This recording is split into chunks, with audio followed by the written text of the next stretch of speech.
So it's great to have John Carey here tonight for the his first appearance at the Sydney Institute. I'll introduce him very briefly. Member for Perth since 2017 in the Legislative Assembly in WA, and before that he was Mayor of the City of Vincent, so he has experience in politics and local government, which befits the talk tonight, which is Western Australian planning reform, how we've taken on the NIMBYs and local governments. John Carey, you're very welcome. Thank you. Thank you, and I do want to thank the Sydney Institute for this opportunity and this honour to speak here tonight, and also for the Property Council of Australia for the first suggestion. I want to begin with this little scenario.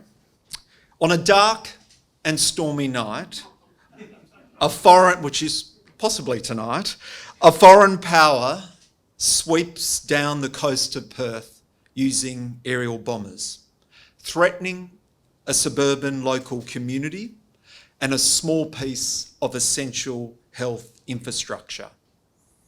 Now, I'm not describing a Tom Clancy novel, nor am I describing a pitch for a potential TV show. Instead, it's one of the reasons given by a local government councillor in opposition to the location of WA's first dedicated children's hospice proposed by a non-for-profit foundation.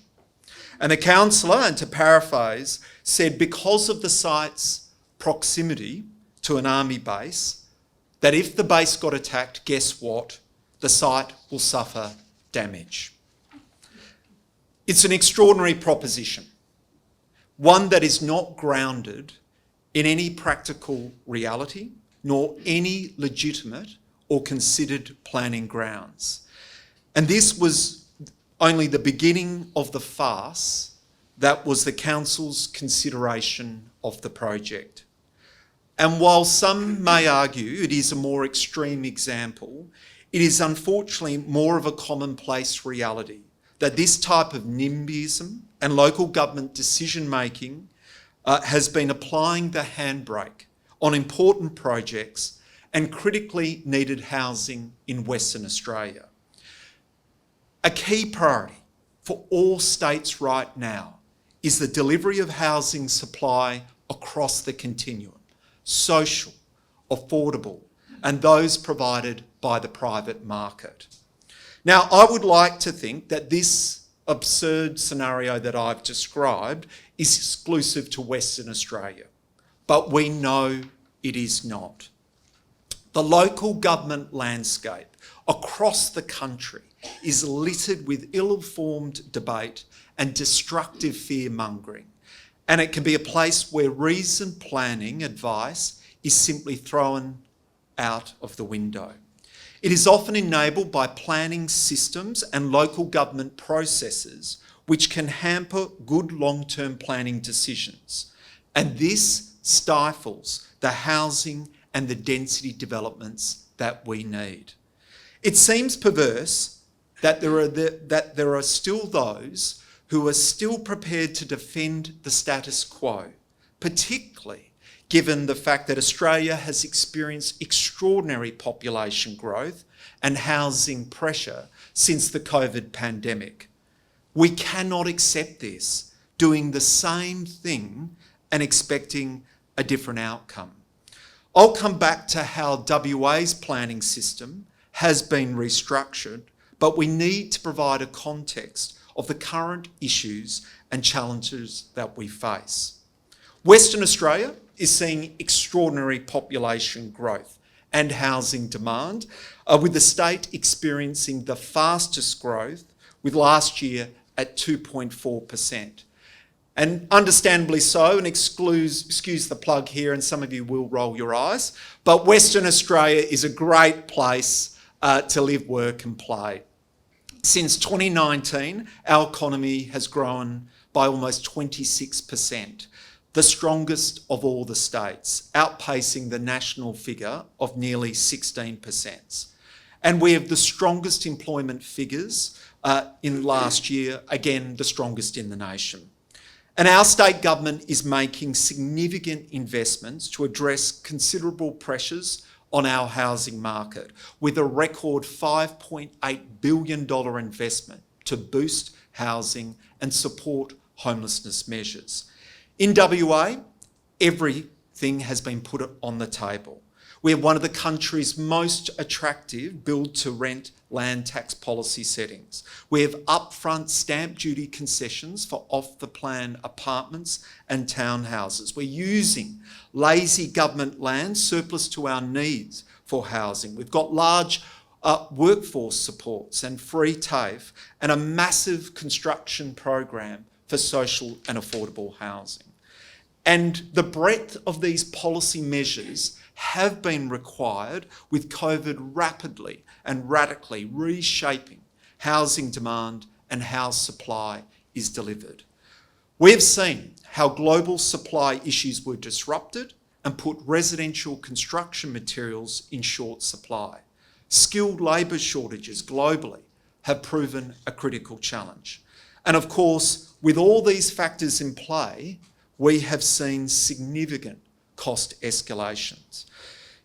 The Housing Industry Association of WA estimates that the cost of detached single homes has increased by around 40% since the pandemic, with apartment construction costs increasing even higher. This means a significant squeeze on the margins of residential builders and developers, and greater risk and uncertainty in the sector. Now, every state is facing similar challenges, but in WA, we have some additional ones.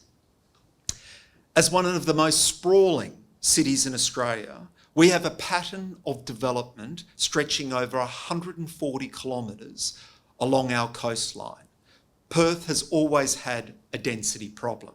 CoreLogic research shows Perth's population density is just 360 people per square kilometre, lagging significantly behind Melbourne, Adelaide and Sydney. We also have a significantly smaller pool of builders capable of apartments and infill product. A lack of Tier 1 and Tier 2 builders in our residential construction sector has meant fewer apartment buildings have been realised. The environment for apartment construction has motivated several responses from our government.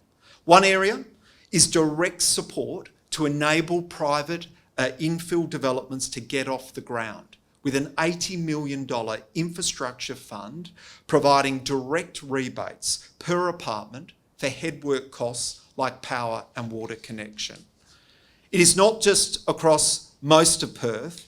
The cost escalations I have mentioned, any uncertainty in planning and decisions has a real impact.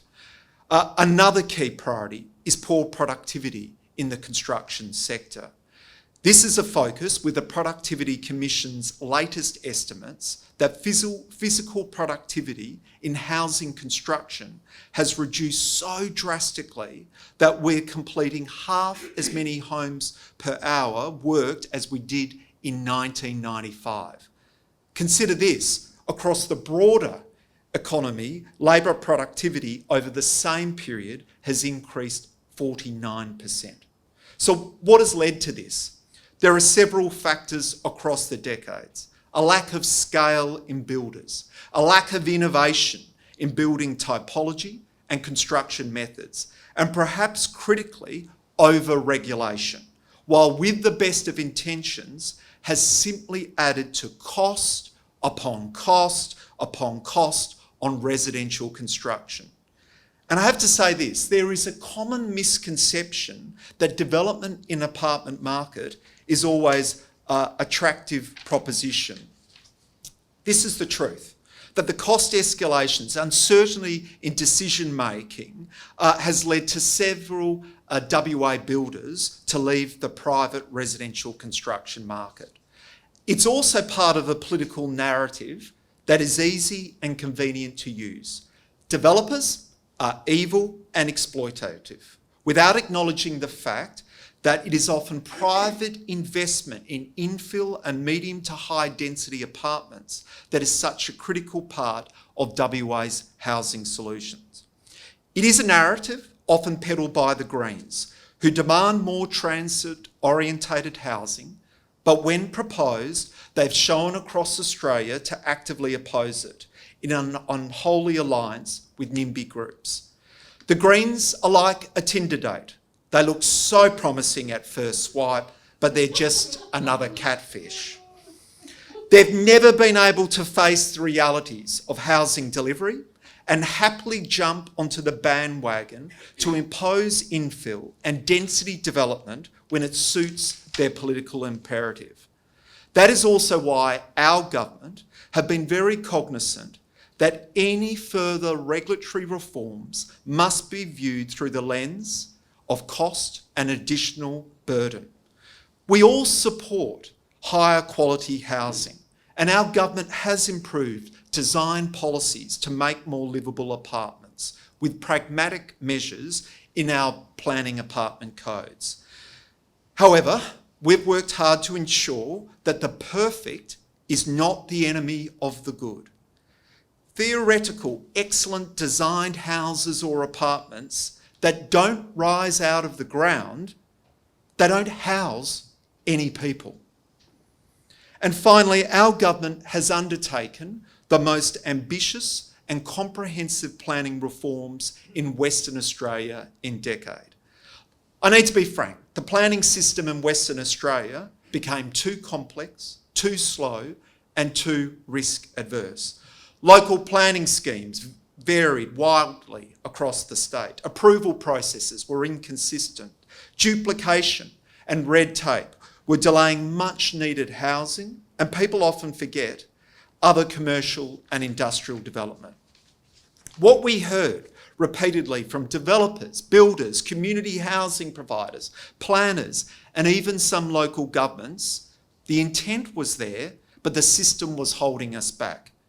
Post-COVID, more than ever, we need a planning system that is fast, fair, and more importantly, future-focused. A system that actively enables housing supply, embraces higher density, which in our case is along Metronet train lines and existing train station precincts.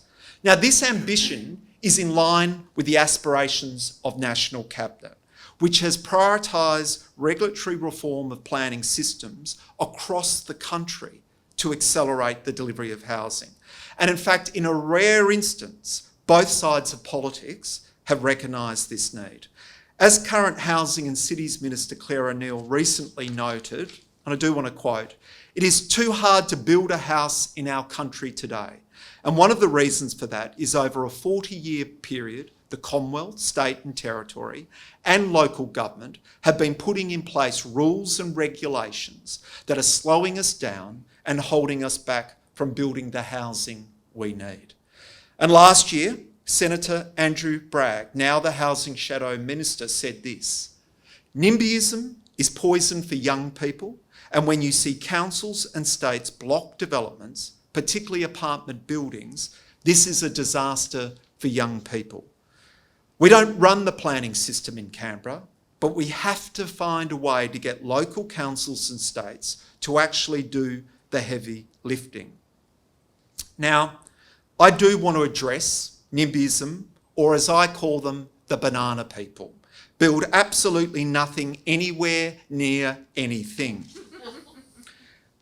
Local governments' control of planning in the past and leaders of the NIMBY movement have been one of the best ways to resist change, with 101 ways to block projects or housing, and no way to just get the necessary done.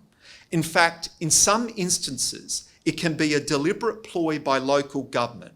Not making a timely decision or delaying a decision can prevent a project from proceeding. And this has just been one planning decision problem in Western Australia. But there are plenty of other examples. Now, we've got 139 local governments. Many of them are small.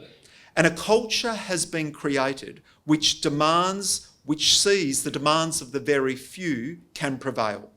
Some local councils have become fixated with addressing the noise and loud minority. But the new planning system that we have is not a rejection of community consultation, it just seeks a balance.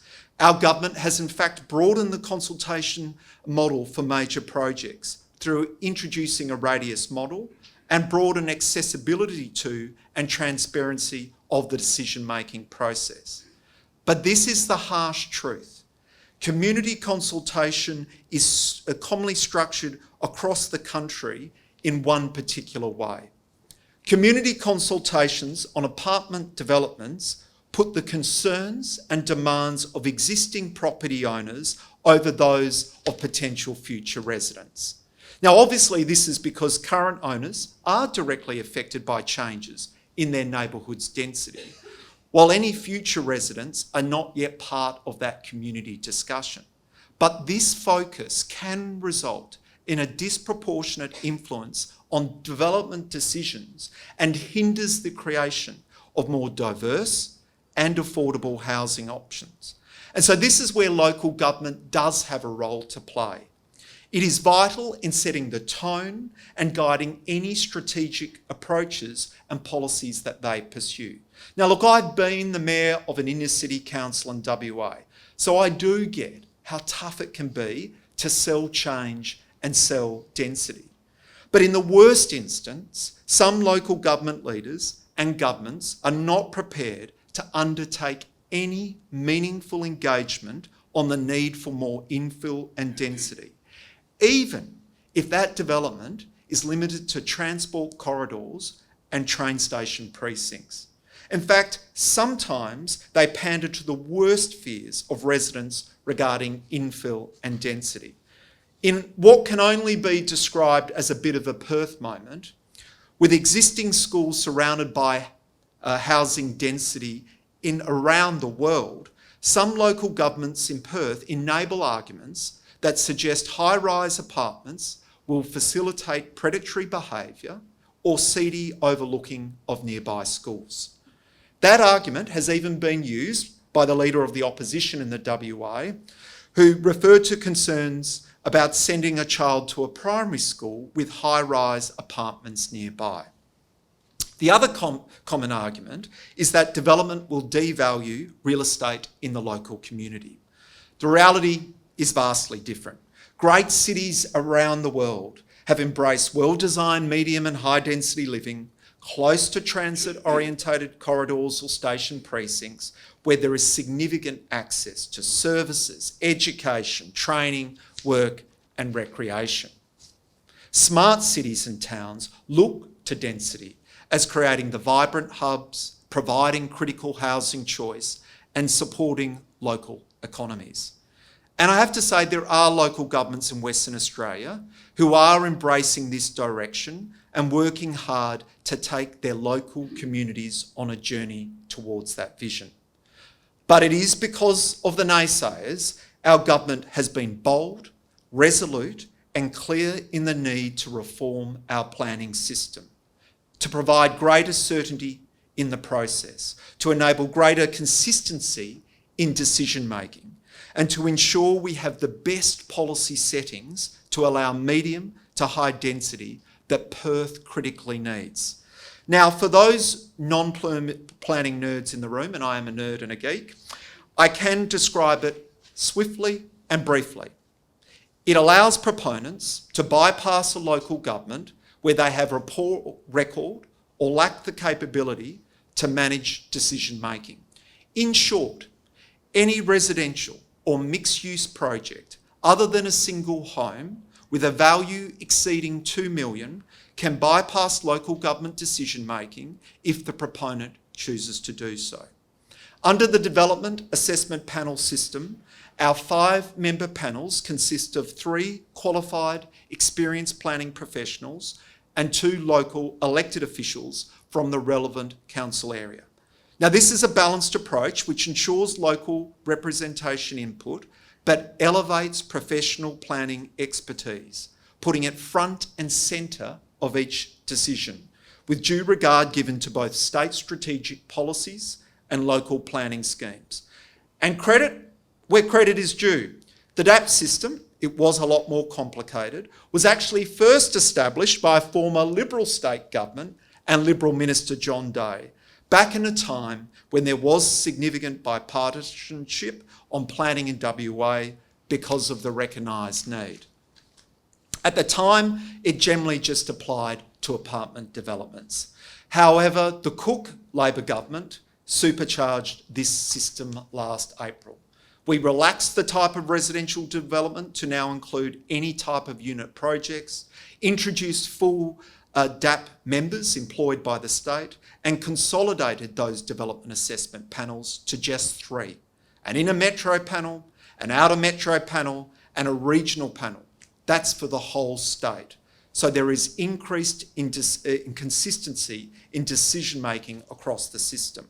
In this system, there are prescribed 60 or 90-day timeframes for decisions, and in the last financial year, we've seen nearly $6.4 billion worth of projects approved through that system. Early signals are that overall, across the system, planning applications are up. More projects are coming forward. More investment decisions are being made, in no small part because of the changes in the planning system. These are projects across the spectrum: residential, commercial, industrial, and it means real housing, real jobs, and economic growth across the state. But our reforms have not stopped there. We've also created, for the first time, a new significant pathway with a 120-day timeframe that allows major residential, mixed urban, or other state significant projects to be determined by a state central and independent planning authority, the WA Planning Commission. Developments exceeding 20 million in Metro Perth and 5 million in regional Western Australia may opt for this pathway, which is assessed by a central support unit that coordinates other state government referral agencies. Additionally, any project that includes a minimum of 5% social or affordable housing in designated areas may choose this pathway. Most importantly, the WA Planning Commission has greater discretion in planning decisions about built form where a local government planning scheme is out of date. In the past, this was another way local governments stifled development, by just not doing any of the basic work when it came to the underlying planning scheme. Now, out-of-date schemes may mean more discretion in inbuilt forms. And since we've introduced it only in March last year, that commission has determined an additional 8 projects with a combined value of nearly 300 million. And even at the other end of the spectrum, while most new single homes do not need planning approval, the government has also mandated that single home construction can only be determined by local government administration and cannot be considered by elected officials. Single homes being determined by elected officials with a lengthy preparation of reports and briefings for councils is simply ridiculous. And even beyond that, we've expanded exemptions for minor works like for granny flats so builders can get on with low impact projects without necessary planning applications. Now, I do want to make this point. These reforms do not prevent a proponent from opting to use a local government for assessment and determination. However, the WA planning system ensures complete flexibility in the choice between a local government, the DAP system, or where it applies, the central approach. But our aspirations do not end just there. There is always room for improvement in any planning system. And so we've announced a major review of our residential planning codes. These guide our residential development from suburban subdivisions to complex infill and apartment developments. And we will simplify the codes, reduce the complexity for home builders, and ensure that the end user, the homeowner, is satisfied, while also facilitating greater flexibility around infill development and densities. Now, these reforms are not intended to eliminate local government. There is still an important role for local government to play, and that is in the strategic direction and development of local planning schemes, which prioritise where new housing should occur, but with the necessary checks and balances and approval by the WA Planning Commission. It is the responsibility of local governments to ensure their schemes remain contemporary, coherent and responsive to the future population and growth of any city. But if they are unwilling or incapable, the WA Planning Commission will bring that ambition for the future to the table. So you might be thinking, have these reforms been controversial? Yes and no is my honest answer.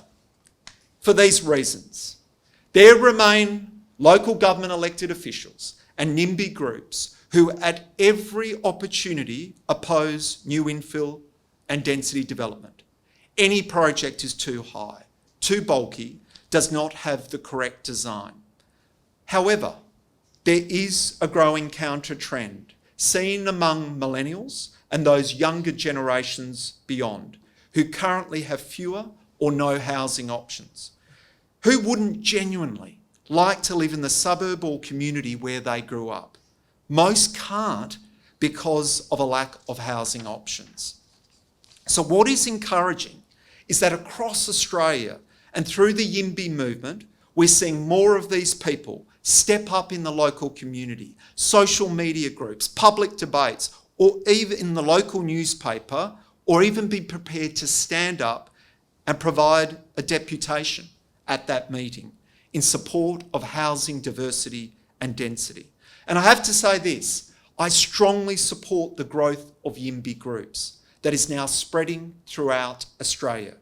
We need this as a counterbalance to well-organised and well-resourced groups that represents established interests and the status quo. NIMBY groups are making the public debate around housing and density uncomfortable for some. And I actually don't have any problems with that. We do need some home truths about this question. Where will we house people? The counter movement also gives me great optimism. In times of crisis, the pressure for reform often tips over into real action. Every state should not waste the opportunity to make real changes in planning. Even the most resistant leaders and decision makers have been forced into action. And while across Australia the debates about housing diversity and density continue in the trenches of local communities and Facebook groups, I genuinely believe overall that the momentum is on the side of change. A changing vision that embraces housing choice for Australia. A changing vision that understands the status quo in planning decisions cannot be the consistent winner if we want to achieve housing for all and facilitate the projects of the future.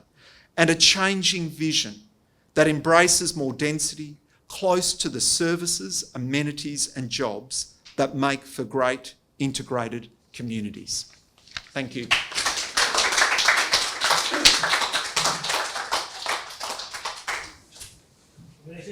Many thanks for our speaker for a lively presentation. So we come to questions and discussion, and you can come back up here, okay?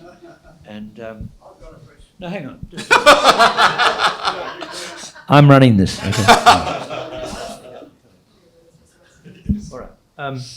Towards the end of your speech, very interesting speech, you mentioned population considerations. Now, I know you're not the WA Minister for Immigration, and I know that immigration levels aren't set by state governments, but is the number of people in Western Australia a problem, or is it a benefit for the solutions you're seeking?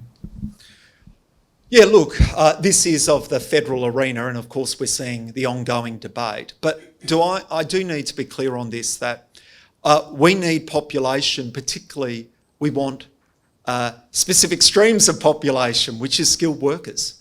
So Western Australia actually has a $10,000 scheme right now to lure construction workers from your state, from New Zealand, over to Western Australia to build our homes. So we need that skilled workforce, and in fact we've been lobbying the federal government to relax or enable us to get more skilled labour through the door.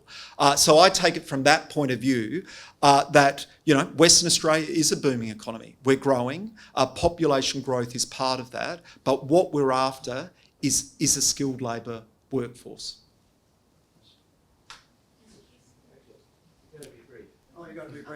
I'll try and be brief Look, too. fabulous presentation, Minister. You talked about development along railway lines. Peter Newman, one of your big planning gurus over there, is trying to promote trackless trams and trams generally as a lower version of where development can occur. Is that on the agenda at your end? Sure. Well, look, I do want to give, for those people not interested in Western Australia, which I assume is everyone in this state, it was a joke. I was pre-warned. But we've actually done a massive investment in hard rail. In fact, it is really eclipsed anything that we've done in our state before. So there's massive train investment with Metronet. We're always open to further investment in public transport for this simple reason. We know, obviously, it deals with congestions. It gets cars off the road, but also it creates livable communities. And the opportunity, whether it's hard rail or light rail, to open up new development and new density, which Peter Newman has talked about, there is potential there, because then you do upzoning along those corridors. Thank you, Minister. Admirably provocative, as we had hoped, perhaps even more so. As Edward Longshanks took to the Scots with his hammer, you've taken to local government. But tell me about the relationship that you have with the feds, because they followed you into the planning reform game with their National Housing Accord. What more can they do for WA on that front? Well, look, I have to say this, and I did, while politics is a blood sport and it's combative, we try to work with all sides and with all stakeholders. I think we do just have to be very, as I flagged, we have to be very cognizant about any further moves for further regulation of the housing sector. Now, whether that relates to the National Construction Code, because of the cost pressures that we've talked about. I do have to say this, and I know there's different views in the room, but the Housing Australia Fund has been an extraordinary investment. It will only start to pay off now, but that program, for example, will be funding thousands of social and affordable homes in Western Australia. So we do want to see, obviously, more in that space, but our main message to the federal government is be very cautious of any new policies that will further create costs in the housing sector, because that's what I'm pointing to. Do not underestimate how projects are made or broken on costs, holding costs, and all changes to regulations.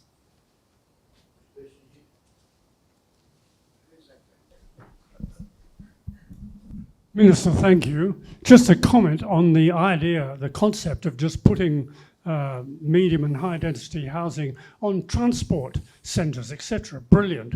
What seems to be forgotten sometimes is that the majority of people in those high rises and medium rises, particularly high rises, either have or aspire to have a vehicle. Therefore, at evenings and weekends, you're just adding more vehicles to the road. So I say that as well as just the scaly shoveling all these people into these areas, to make sure that the accompanying and the future road transport systems can cope with a lot more vehicles, etc. Thank you. Yeah, look, that's a really interesting question. And I do have to say this on a couple of grounds. I mean, we in Western Australia have done a big Metronet, so all new rail lines, that's creating all these new centres. I think there's an education piece, you're right, because some people can still expect that they will have the same cars when apartments, for example, may have 2 bedrooms but only 1 bay. So there's an education piece there about inner city living, apartment living, and expectations around that. I do note it's often the argument used against greater density because people say the streets will be flooded. And it does, I think, force governments to make greater ultimately they have to make greater investment in public transport. So you've got to do the public transport investment with the density, and I do believe in Western Australia we've been doing that.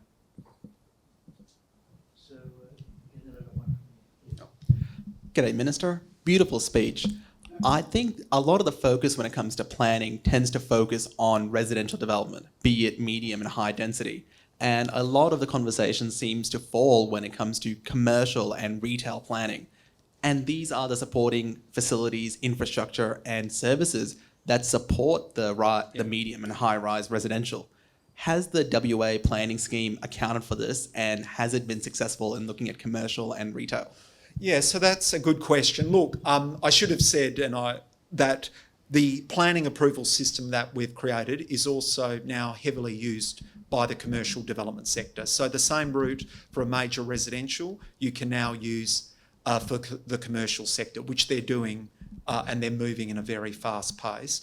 But broader than that, we are looking at reforms around our structure planning. So how do we, because what you're ultimately looking for is greater certainty, that you know that in a particular precinct that particular services will be provided, or that there will be a commercial sector. Some local governments do it very well, some don't. We are committed to that further reform. In effect, it's reform around precinct planning and what land use should be there. I've got a Zoom question from David in Canberra, and he says there is a continuous talk of building more high-rise in cities. Why don't governments focus more on regional areas where people can have a decent size house? Well, I'd say I'd take it all. I want to see regional communities grow. I want to see vibrant regional hubs with housing. Obviously, I come from a big state, and I need to be real here, and I'll give you an example. But the challenges for building density or even building houses in regional Western Australia is much harder. And I'll give you an example. The cost of a social home in the north of Australia as a modular home, and remembering this, we're not using double brick, might clock up to $1 million. So that's the reality that we face in a big, broad state. So I do want to grow regional populations, and it is part of the answer. I can't talk, the challenges that you face in Sydney, but of course, developing regional nodes is a clever idea and is supported by our planning framework. Minister, I'd just like to comment. I support your zeal for much better planning for housing in Australia. But a resident has contacted me from 8 Adelaide Terrace, Yep. which is a prime high-rise building next to Queen's Gardens, Yep. overlooking the Wacker, a prime location in the city. And I understand the government has purchased 10 Adelaide Terrace, which shares the same plaza area. And so this is actually a front yard situation for the people that live at 8, who made investments that they now fear may be devalued. Okay. Can I address that? Because I'm very keen to address that. Just for other people in the room, as a government, we're doing everything to boost social and affordable housing. Our waiting list is now at 22,000 people. So our government purchased short stay accommodation called short stay apartments, 236 apartments, 1 and 2 bedroom apartments and studio. And we've purchased it, and we're converting it to 70% affordable rentals. So for people who are shop, retail workers, aged care assistants, and 30% will be social housing. Now, I respect that there are people adjacent that do not support that. But as the Minister for Housing, I would say this. If you cannot put affordable and social housing in the heart of a city, close to the hospital, close to work, close to recreational facilities, where do we put it? And just to explain about the cost, it's costing 236 apartments at $106 million of taxpayers' money. It's cheaper for me to convert those short stay apartments at around, it'll probably end up 500,000 apartment, than building apartments, which could come in at 650 to 700 in Perth. So I respect there are people that never want social or affordable housing near them. I get it, but I say this, in these current times, we have no choice. Because if we don't, the consequences are drastic and serious. Hang on, no, we're going on. Okay, no, hang on. Question here. Yep. Minister, thank you. It's great to hear someone's energised about the problems that we've heard about for so long, getting things built. But I remember the Ardern government came into office well before COVID with a great boast they were going to provide huge numbers of houses. When the Ardern government lost government nearly a decade later or whatever, they had hardly built a house. And this went on for years. Now, they don't have states, they have a single national government, and they had problems, but they seem to have overcome them over a long period of time. The problems I think that we've got here, have we learnt anything from them? Well, it's a good question. Look, we do look around the world to look at particular housing delivery and the policy settings. And I part of my speech that I was trying to say, and I believe that they did unwind regulations to enable further housing supply, is that point, is we seem to be now wanting the perfect. So we all want the perfect designed apartments that are design excellent, that meet these extraordinary features. The problem is, in our current market, those projects are likely never to be built, or if they are built, they're only high-end product, which in the Western Australia is the western suburbs, where someone can build a 30-storey or a 20-storey and sell the top apartment for 20 million.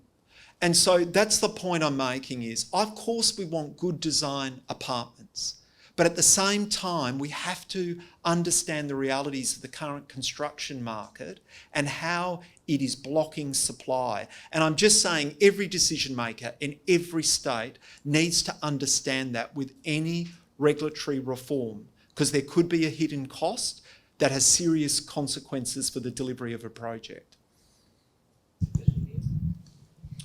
Minister Carey, thanks for your speech. I represent the Australian Mobile Telecommunications Association. You mentioned at the outset that Perth, is sprawling 140 kilometres.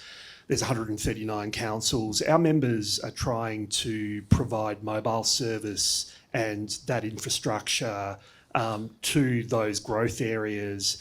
And there is a state planning policy for telecommunications infrastructure, yet those councils don't need to comply with that. I'm just wondering what your approach is in relation to enforcing that state planning policy for not just mobile infrastructure, but more broadly. Yeah, look, it's an interesting question. I actually remember in a social media group, someone was complaining about the potential, and about one issue that I've seen galvanise communities is the installation of antennas. I think that's the right.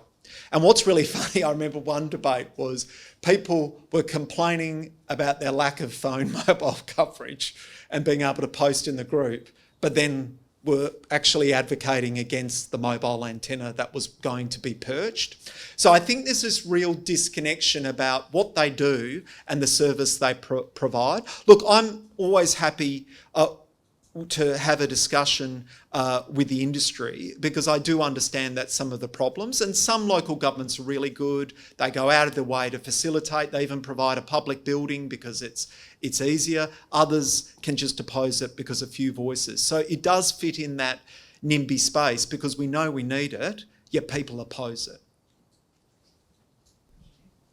Thanks very much. Hi, just checking your response to the report that's just come out from NIMBY Melbourne that Alan Kohler was promoting a few nights ago about there being far too many planners. And I noticed that your DAPs have 3 planners and 2 members of the government.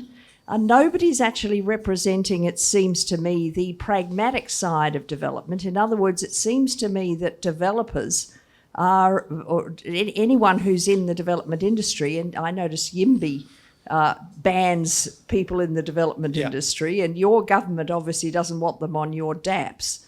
Why, given that they're meant to be the experts in the pragmatics of how to develop things, Why are they excluded from actual decision making? So look, I'm not demonising developers. I think my speech made that clear. We want them in Western Australia to build the infill.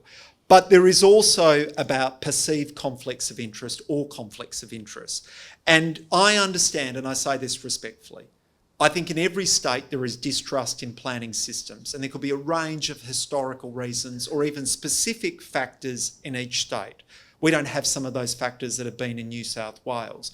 So I think you have to carefully manage the conflicts of interest when you're coming to decision making so you know that the decisions stand. Now, we do not have third-party appeals in Western Australia, and we'll never introduce them, but we want to provide greater trust in the system. And I think that if we had someone who even has some nefarious link with a proponent, I think it would run into trouble. Now, I have to say this, I think some planners get a really bad rap. I think it's unfair. We've seen some really nasty criticism saying there's more planners. I mean, it is true too. The planning consultants and industry, it's sort of like they're having a hedge both ways because they want a simplified planning system, but also if it's a complex one, as a consultant, you can make a lot of money. So you're sort of wondering where they're sitting, but I do think what we're concerned about in Western Australia is actually an undersupply of planners coming through to do the base work in local government because it's no longer an attractive proposition. So we're worried about undersupply of planners in WA. I've got a Zoom call here from Mary in Wattonia in Melbourne, who says, your Western Australian Labor Minister seems to be doing a good job. Could he drop into Melbourne on the way home and have a talk to Premier Jacinta Allen? I'm not going to get into that. All I can say is, I mean, every state, I respect, every state takes different approaches, but I just think at the end of the day, and I do come back to this scene, every regulation change has an impact, and you really have to be cognizant of that as a decision maker. And ultimately, I'm trying to house West Australians. And I'll say this, I mean, to put the human side to it, I door knock every week in my capacity as a local member. I've done it since being a mayor. And I door knocked a woman and it really struck with me. She was in her 60s. She had gone through a marriage breakup. She had little money in her superannuation. She was trying to retrain and her rent went up about $150. And she was in tears with me. And it's that story that motivates me every day, that again, the perfect cannot be the enemy of the good. While everyone's having these theoretical debates about designed buildings, I do want to see good buildings that house people like her, because if we don't, the consequences for society are dramatic. And she deserves the right, I mean, this is my values and view, she deserves the right to a secure home. And that secure home, which we need, is a 1-bedroom apartment or a 2-bedroom apartment. You've spoken a lot tonight about regulation, which is obviously a very considerable problem everywhere, but including in your state. Yep. But you haven't mentioned the trade union movement. Are they a problem with the regulations they impose through the industrial relations system, which are very substantial and seem to be increasing? I was waiting for that question. Do you know, the funny thing is, and maybe some of the other groups will disagree with me here, but can I say this respectfully, and even from the Commission, etc., we've not had the same issues that we've seen in Victoria, for example. We've just not experienced it in Western Australia. And there is an understanding from the union movement. They want those civil and housing projects. I mean, I think this is where we do differ from New South Wales. You have had, to a certain degree, a level of apartment construction coming through. We haven't.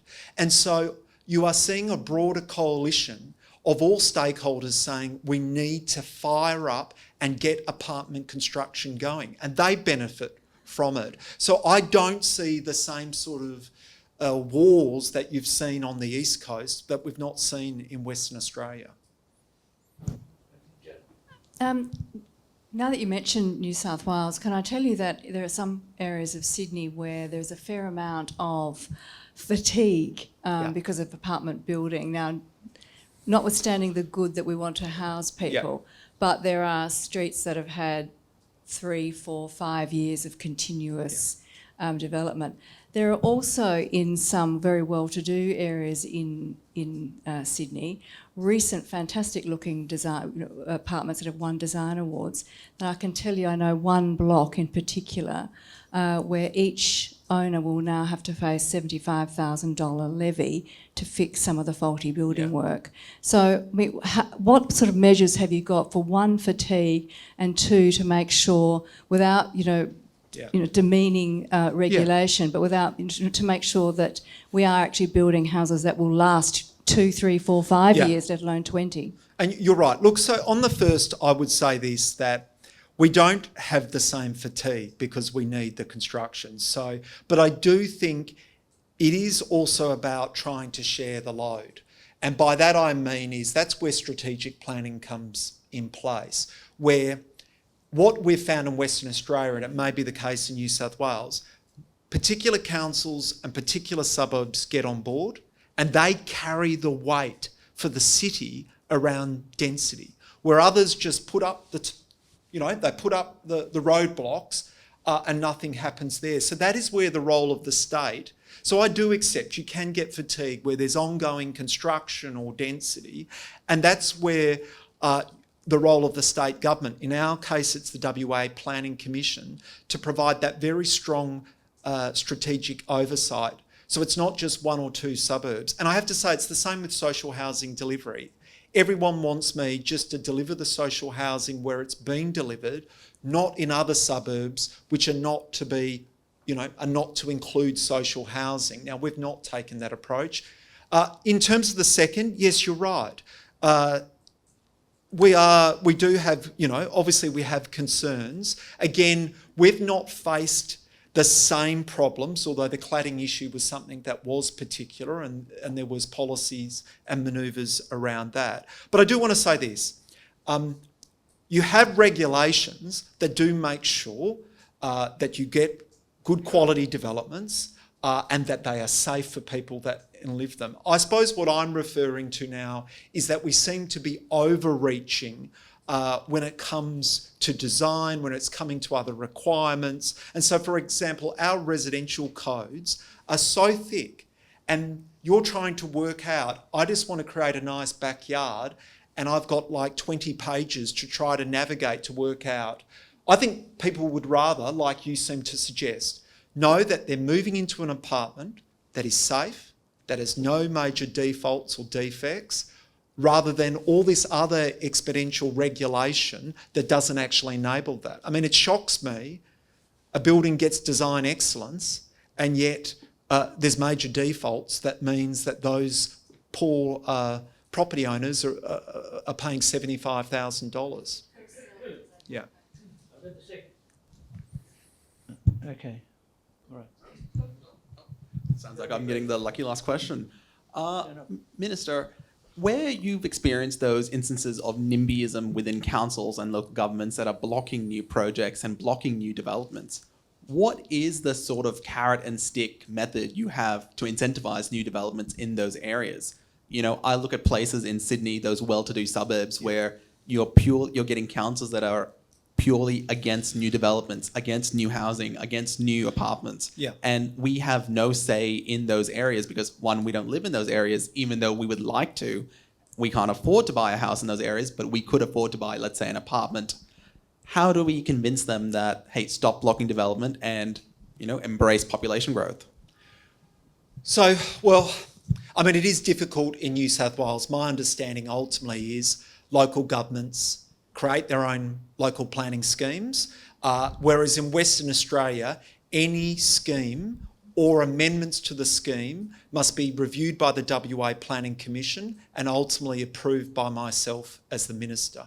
So that's where we review all the policy settings at that. So there's an overlay that actually says, first of all, you're not doing enough. You shouldn't have low density around a train station. That's a no-brainer. So if a local government tries to do that, there's a check and balance at our level. The other, of course, is ultimately proponents are choosing not to go to the local government. And so that's where our system, I believe, works in comparison to New South Wales.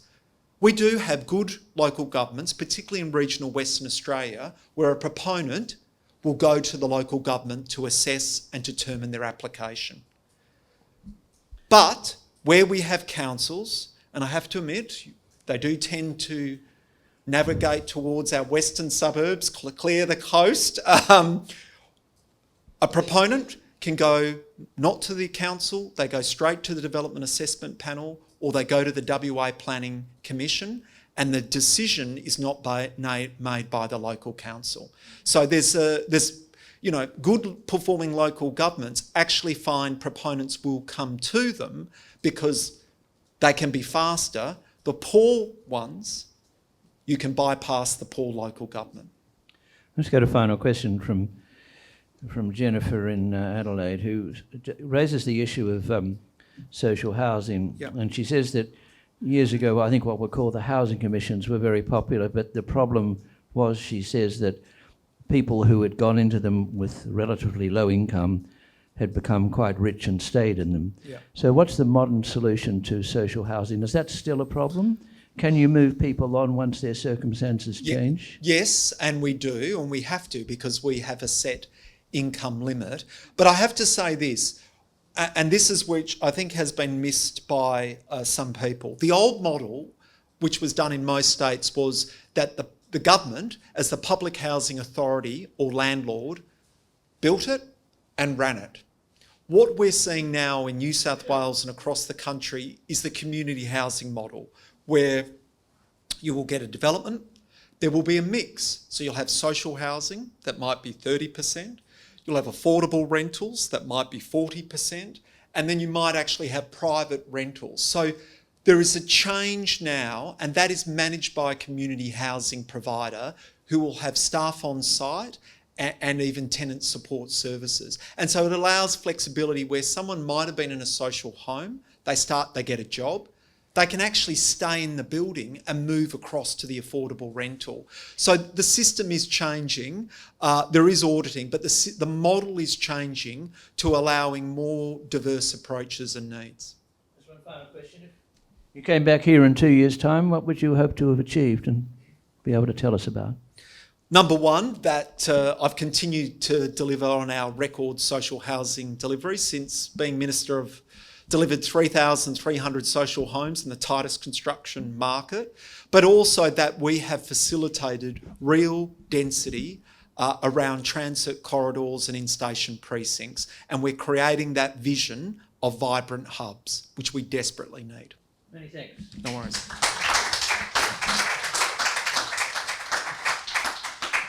Well, you performed so well tonight. We'd love to have you back in 2 years' time. You've actually made housing sound interesting. And, so there we are. At any rate, thanks for a fine performance tonight to Minister John Carey from WA, and very impressive and very lively, which is important. So many thanks. Well, thank you, sir. Okay.